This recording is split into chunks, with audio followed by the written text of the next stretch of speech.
पुराण कथा। कल कथा माता के भगवान के सुने। आज कथा, आज अष्टमी दिन है। आज है न माता के अष्टमी, तो आज माता के कथा सुनना चाहेंगे। माता के कथा सुनना चाहेंगे कि आज अष्टमी दिन है। हाँ, तो माता के कथा सुनो। मेरे मन में आया कि आज माँ के कथा हो जाए। तो ये तो शिव महापुराण में नहीं है, लेकिन माँ के अलग ही कथा है। तो जय महामाई की जय, जय भोलेनाथ की जय। एक गृहस्थ में लड़की हुई, उनका शादी बहुत बड़ा अमीर साहूकार के घर में हुआ। साहूकार के घर में हुआ तो साहूकार बहुत पूजा पाठ करने वाला, मंदिर में जाने वाला। तो मंदिर में जाके माता के भगत था, माँ का पूजा करता था, माँ के ही चरणों में रहता था। साहूकार जब माँ के चरण में रहता था, तो जब शादी हुआ तो फिर उन्होंने औरत से कहा कि चलो महामाई के चरणों में नमस्कार करते हैं। होता न है कि नमस्कार लोग जाके नमस्कार जाके करते हैं। तो जब कथा होती है ना, तो मौन रहे और कथा नहीं बनता तो आप लोग उठ के भी जा सकते हैं। जिसको नहीं सुनना है बात न करें। कथा में बात करने नाश का वो होता है।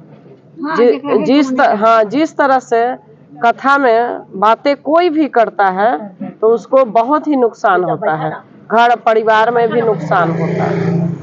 इसी प्रकार जो साहूकार थे, अपनी पत्नी को कहे जाने के लिए तो नहीं गए।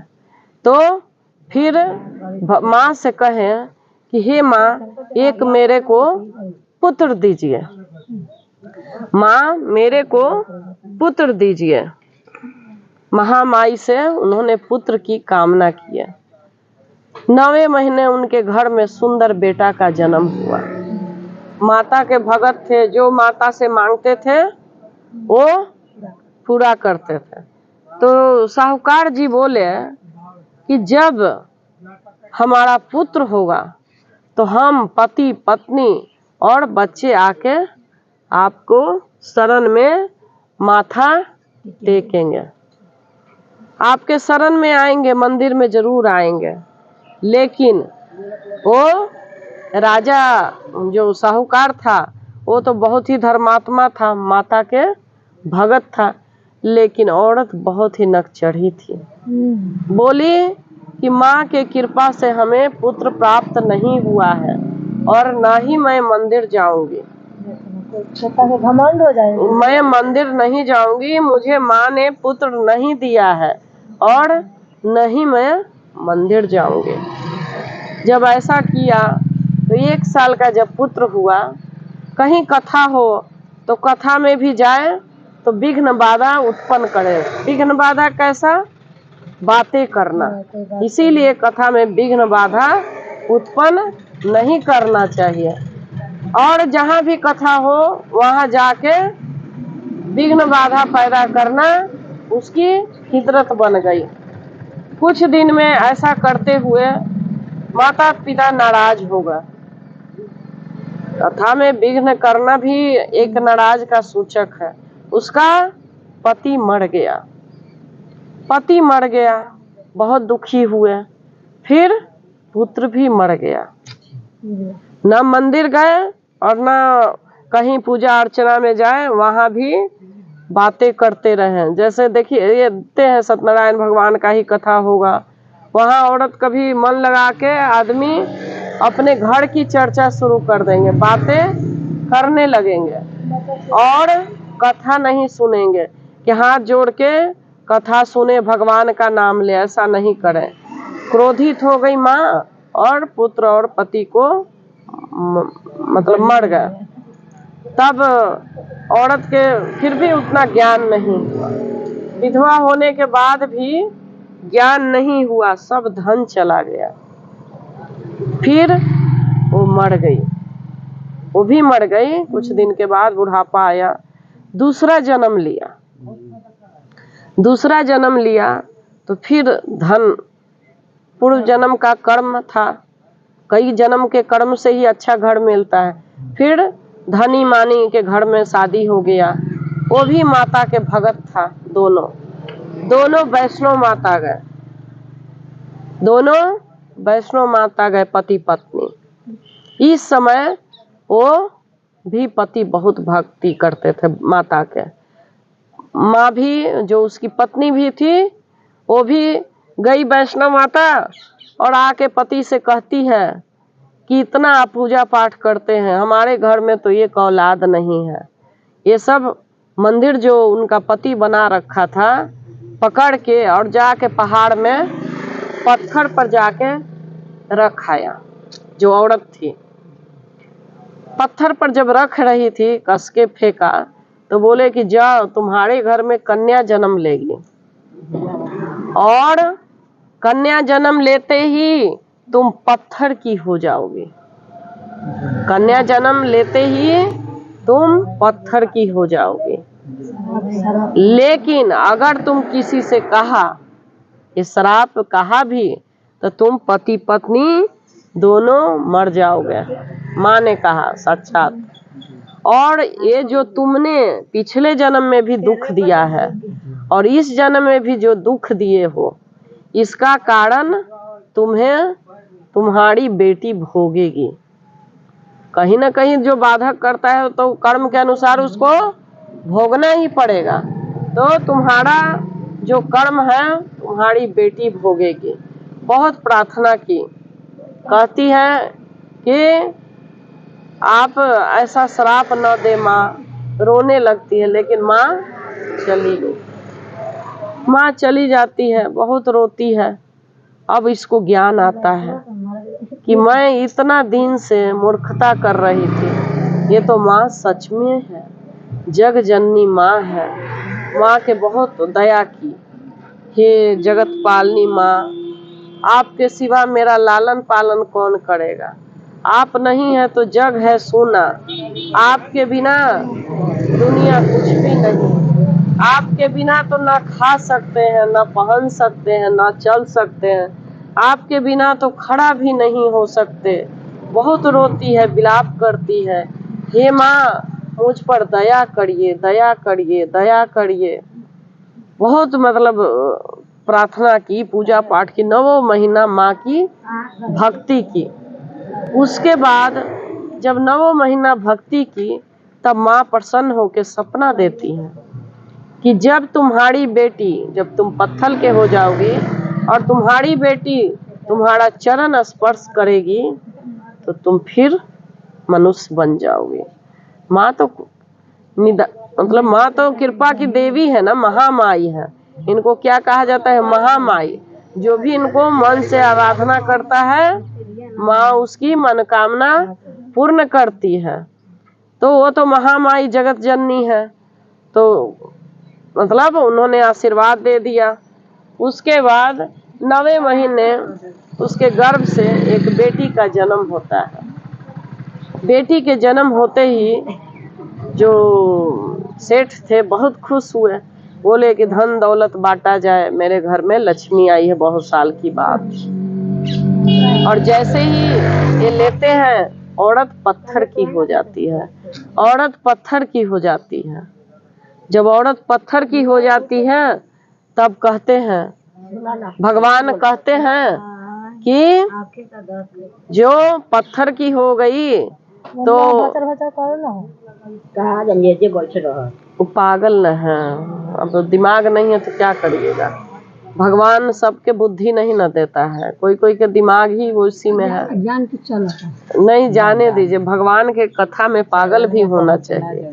ये भोलेनाथ ही बुला रहे हैं कि पागल भी आके कथा सुने। इसमें उनका कोई दोष नहीं, उनका बोलना भी गलत नहीं, वो अपने मन में नहीं है। तो जब पत्थर की हो जाती है उसके बाद वो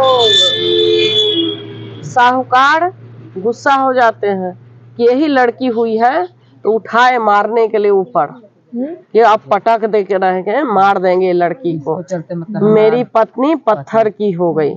तो जैसे ही उठाए तो जो नौकर होता है वो आता है कि नहीं राजन, इसको मारिए नहीं, इसे मेरे को दीजिए, मैं नदी में दहला देता हूँ। तो लेकर वो नदी में दहला देता है।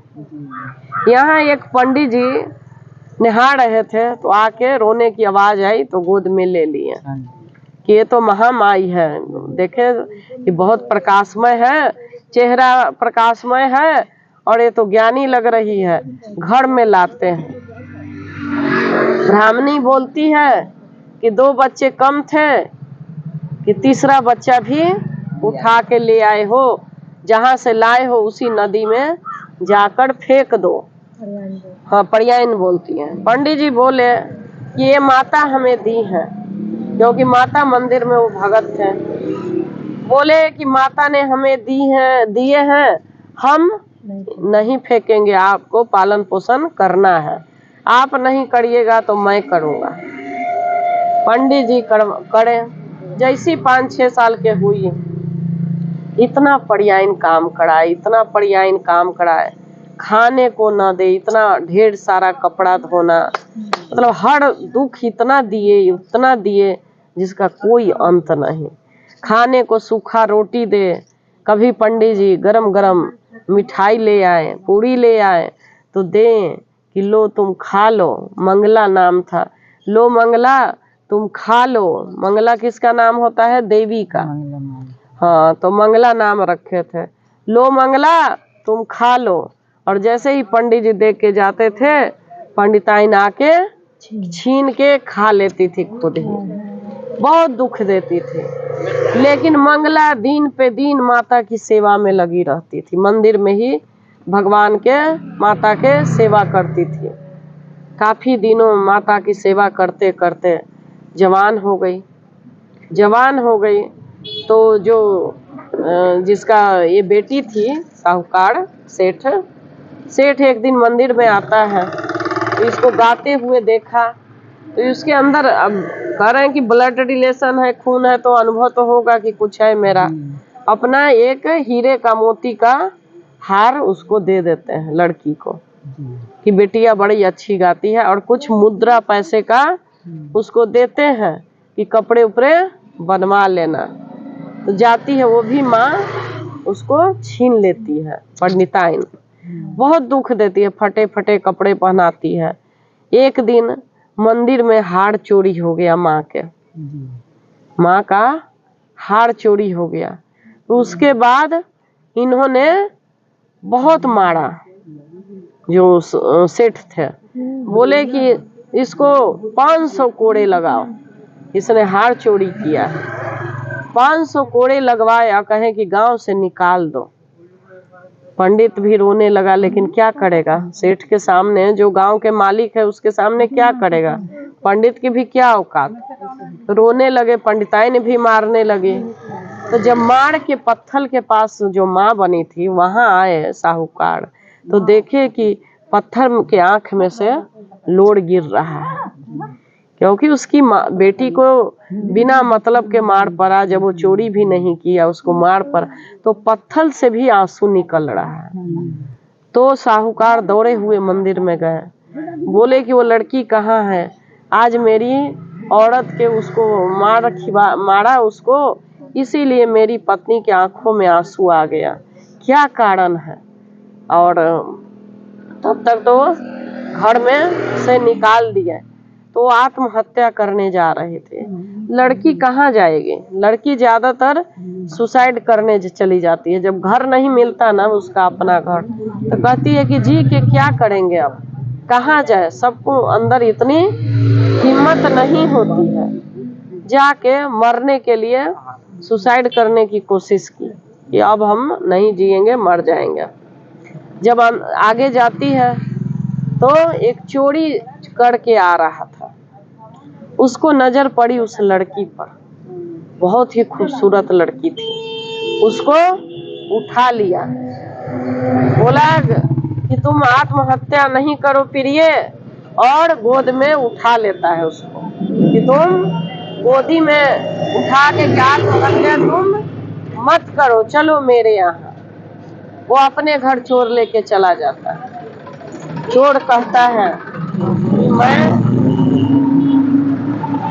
कि मैं बहुत अच्छा आदमी हूँ, मैं आपकी सेवा करूंगा, अच्छा से रखूंगा। वो कन्या उसके पास चली गई। उसके घर जाती है कन्या तो बहुत खुश होती है, घर को सजा के रखी, सारा खाना पीना बनाई, उसकी सेवा करने लगी। जो चोर था, तो चोर उसके मन में लालच आया कि क्यों नहीं इसको बेच दें, तो हमको हाँ कि 10-20 हजार रुपया मिल जाएगा। तो जब ये बेचने गया तो 10 हजार में बेच के आ गया। तो बेच के जब आ गया, जब पी रहा था शराब, तो उसके मन में आया कि बताइए कि कौन से पाप के कर्म के अनुसार मेरे को ये सजा मिला अंदर से ही, कि वो लड़की कितने अच्छा से मेरे घर में रही थी और मैंने ये क्या कर दिया कि उसी को बेच आया, ये पाप किया है मैंने। माता उसके अंदर कहते हैं ना कि भगत अगर कुछ दिन खाना बना के खिला दे तो अन्न का असर हो जाता है, अन्न का असर हो जाता है। जैसे कोई पूजा पाठ करके खाना बनाता है तो क्या होता है, अन्न में असर हो जाता है।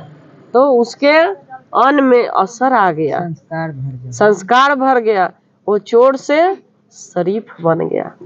और उसके मन में आया कि ये 10 हजार मैं उसे दे आता हूँ, मैं उसको लेके आ जाता हूँ। उसी तरीके से जाके उसको 10 हजार लौटा दिया और सेठ से वो लड़की को ले आया। लड़की भी बोली कि आपने किस पाप के कारण मेरे को साहूकार से बेच दिया था। बोले कि मत पूछो, मेरे अंदर पाप फलित हो गया था, लेकिन तुम्हारा संस्कार, तुम्हारा खाना, तुम्हारा दिया हुआ खाना जो मैंने खाया, उससे मेरा संस्कार बदल गया और मेरे अंदर भक्ति भावना माँ की जाग गई है और मैं अब भक्ति के प्रभाव में हूँ और तुम मेरे घर चलो। अब से मैं कोई गलत काम नहीं करूँगा, ना कभी शराब पीऊँगा, ना कभी झूठ बोलूँगा, ना कभी गलत काम ही करूँगा, हर वक्त तुम्हारा ध्यान रखूँगा।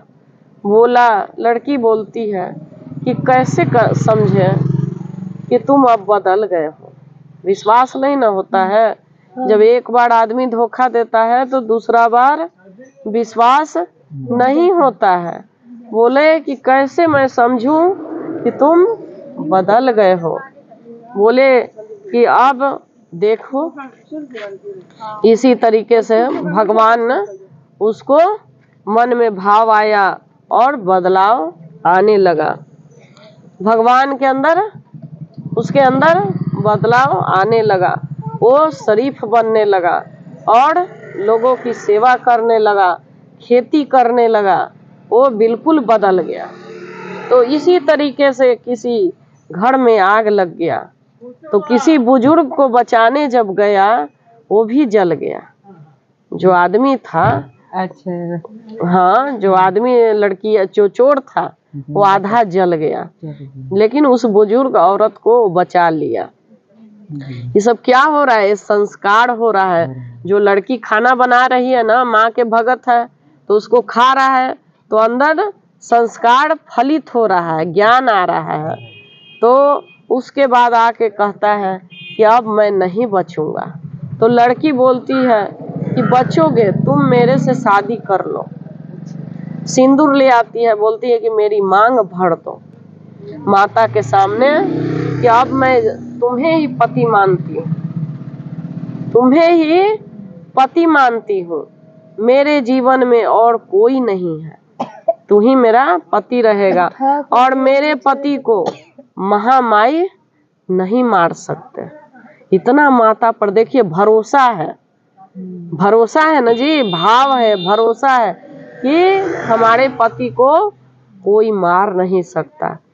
शादी हो जाती है, शादी होने के बाद मतलब काफी फिर कहे कि चलो अब हम मंदिर चलते हैं। इधर जो सेठ है, पिता है, वो भी वैष्णव माता जाता है, ये दोनों भी जाते हैं। ये अपना खटोला में खींच के ले जा रही है पति के कि वैष्णव माता जा रहे, ठीक कर देंगे महामाई। जाके वहाँ आशीर्वाद लिया। उसके बाद वहाँ से सेठ से भेंट होता है। सेठ बोले कि बेटी तुम मिल गई बेटी, और बहुत तड़पने लगे और बोलते हैं कि तुम मिल गई बेटी। तो उसके बाद बोले कि हाँ क्या बात है, तो तुमने चोरी नहीं किया है। तो पति उसका बोलता है कि हे सेठ जी से बताता है कि चोरी मैंने किया था, ये नहीं किया था, और किसी और ने घर में चोरी करवाया था, किसी और ने घर में चोरी करवाया था, हमने चोरी नहीं, मतलब इसने नहीं किया। तो वो अपने घर में लेके आ जाते हैं। क्या करते हैं कि अपने घर में कहते हैं कि बेटा बहुत दुख दिया है आपको, मैंने 500 कोड़े मरवाया है, आप मेरे घर चलो। तो सेठ के घर आ जाती है। सेठ के घर आती है तो वहाँ जहाँ पत्थर बनी हुई है माँ, उसी रूम में ले जाते हैं कि ये देखो मेरी पत्नी, इसी की आंख में जब तुम्हें कोड़ा मरवाया था तो इन्हीं के आंख से आंसू गिरी थी, यही मेरी पत्नी है। जब मेरी बेटी हुई तो ये पत्थर के हो गए, तो मैं अपनी बेटी को नदी में डलवा दिया। क्या किया? नदी में डलवा दिया। उसके बाद इस हालात ऐसी है, सेठ बोल रहा है, बोले कि चलो तुम अब मतलब दूसरा रूम दे देता हूँ सोने के लिए। तो लड़की बोलती है कि नहीं, यहीं पर मैं सोऊंगी, यहीं रह जाऊंगी। तो रात को लड़की को बहुत प्यास लगती है, बहुत प्यास लगती है, प्यास से गला सूख रही। जब उठी तो सोची कि जाएंगे पानी पीने, अगर इस बार कोई चीज चोरी हो जाएगी, क्यों माता जी, इस बार अगर चोरी हो जाएगी तो फिर सेठ बोलेंगे कि और चीज चोरी कर लिया और चोरी किया। इसलिए वो तड़पती रही, प्यासे तड़प रही है, मरने के लिए कगार पर आ गई, इतनी तड़प रही थी। तो हाँ इतना कस के, लेकिन डर से वो जा भी नहीं रही है कि बाहर जाएंगे फिर कुछ चोरी होगा तो मुझे कोड़े से पिटवाएंगे। तो जो पत्थर की मूर्ति है उसके अंदर तड़प निकल रही है, तड़प निकल रही है कि तुम्हारी बेटी मर रही है और तुम बचा नहीं रही हो, एकदम अंदर से। तो ममता के जो दूध होता है, दूध, वो दोनों में से दूध का फव्वार निकल के उसकी मुंह में, पत्थर में से दूध निकलने लगा और बच्ची के मुंह में जाने लगा। तो दूध पी के वो ठीक हो गई। तो आके पैर पकड़ी, आप कौन है? तब यही आज माँ बन गई, क्योंकि यही तो था कि जब तुम्हारी लड़की पैर छुएगी तो तुम फिर से मनुष्य बन जाओगी। तो फिर मनुष्य बनती है तो बोली कि बेटा मैं तेरी माँ हूँ, इसीलिए मेरा कलेजा नहीं माना तो ये दूध निकल के तुम्हारे मुंह में चल गया। माँ ऐसी ही होती है, माँ ममता मई होती है, माँ सबके दिलों में रहने वाली होती है। और दूध निकलता है, पिलाती है, और उसकी माँ, दोनों बेटी गले मिलते हैं। उसी समय सेठ आते हैं और रोने लगे कि तुम्हारे को ऐसी दशा कैसे हो गई, तुम्हारी बेटी को मैंने तो नदी में डाल दिया हूँ। तो बोले कि नदी में मेरी बेटी नहीं है, मेरी बेटी ये है, यही है मेरी बेटी। तो सेठ भी अपने बेटी को गले से लगाते हैं। अब वो जो जला हुआ है उसका पति, अब उसका पति ये सब देख के वो हो रहा है, उसका भी प्राण छूट गया, मर गया, वो मर गया। तो लड़की बोली कि आज माँ मिली तो पति मर गए, ये कैसा नहीं हो सकता है, नहीं हो सकता, ये नहीं हो सकता है। रोने लगी कि हे माँ, हे माँ, हे जगत जननी कस के रोती है और माँ के मंदिर में चली जाती है और माँ के पास जाके अपना सर पटकती है, कहती है कि हे माँ, अगर मेरे पति को ठीक नहीं करोगे, जिंदा नहीं करोगे, तो मुझे भी अभी प्राण ले लो मेरे से। जब मेरे पति नहीं है तो मैं जी कर क्या करूँगा, मैं जी कर क्या करूँगा, मैं नहीं, अभी मुझे मार दो। और सर पटकने लगी माता के पास। माँ प्रकट हो जाती हैं और पति को ठीक कर देती हैं, जो जला मुंह है उसको भी सब ठीक कर देती है और कहती है कि जाओ, तुम्हारा कष्ट का निवारण हो गया।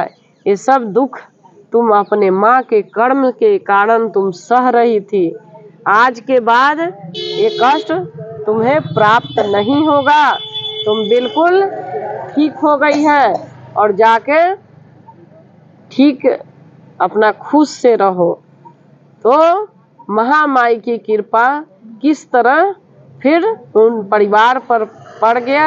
इसीलिए कहते हैं कि जब हम भक्ति या ज्ञान में होते हैं तो हम समझना चाहिए, करना चाहिए, दुख महसूस करना चाहिए। ऐसा नहीं कि हम मन्नत मान लिए और उसका पूरा नहीं किए तो हमें फल भोगना होता है। जय महामाई की जय, भोलेनाथ की जय।